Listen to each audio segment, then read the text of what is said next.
What does it mean to be successful? Success is measured objectively by the observer. There are personal measures for success and societal measures for success. But I believe when people ask the question, what does it mean to be successful? They are actually asking, what does it mean to have a successful life? Personal success is determined by your own standards of achievement. For one person, running and finishing a marathon is a success, while someone else may only consider it a success if they finish in first place. I say that success is determined when you complete any task or goal you have set for yourself. For example, imagine you have a coworker named Jerry who always seems to be running late and is generally unorganized. One day he gets called to the office and receives a disciplinary action. The manager tells him, "If you are late one more time, I will have to let you go." From that day forward, he starts coming in 15 minutes early and even starts to be more organized. From the perspective of the boss and even the other employees, Jerry has successfully transformed into a reliable worker. But Jerry doesn't see this as a success. He doesn't go home and tell his family how he has become successful at showing up to work on time. Though objectively, this is a success. Jerry set out to not be fired and changed his bad habit of being late. He is no longer at risk of losing his job and can continue to provide for his family. This story has a few different messages. It shows that small changes can be considered successes. It shows that something you may not consider a success can look like a success from other people's point of view.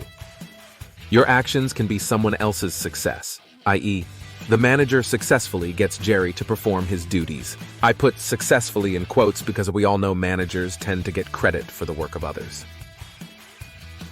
The main point I want to focus on is why Jerry didn't feel successful, even though it was an accomplishment.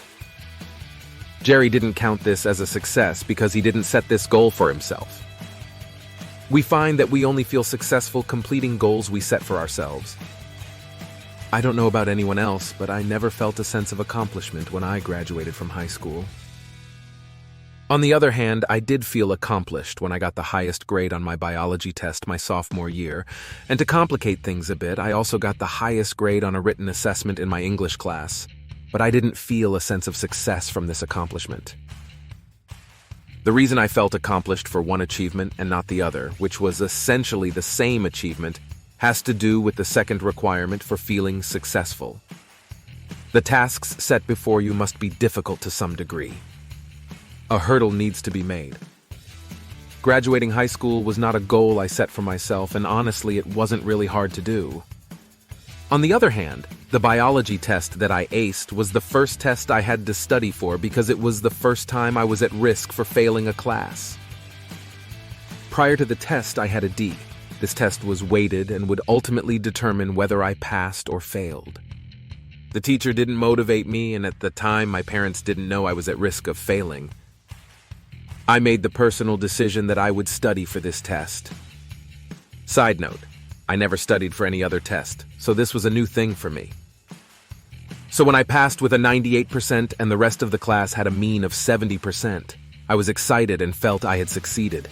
My grade got a generous bump to a B+, and I would go on to never use anything I learned for that test ever again. Now, the English test was different. I wasn't at risk of failing, and most importantly, this test was extremely easy for me. When we got the grades back, the teacher was excited to tell me how great I had done. Though I was surprised, I didn't feel accomplished at all. In my mind, I was thinking that the teacher deserved the praise. She was the best English teacher I ever had. She seemed to explain everything so well, I never thought it was difficult. Though this was not a common opinion amongst other students. I just think it was one of those times when the teacher's methods clicked with how I learned. In any case, the point that I am making here is that success is in the eye of the beholder. It is based on what you want to accomplish and the obstacles you have to overcome to obtain it. To have a successful life, you have to stack many smaller successes throughout your life. What are some goals you want to achieve? What barriers do you wish to tear down? And what is your plan for getting there? And remember this, not all stories are movies. What I mean by that is, not all goals need to be big and magical. Some of the most fulfilling goals are simple, such as wanting to travel to another country, wanting to learn multiple languages, or wanting to raise a healthy child. Whatever your aspirations are, it is important that they mean something valuable to you. If you chase someone else's dream, even if you achieve it, you will not feel the same level of success that you would from achieving a dream that is closer to your heart.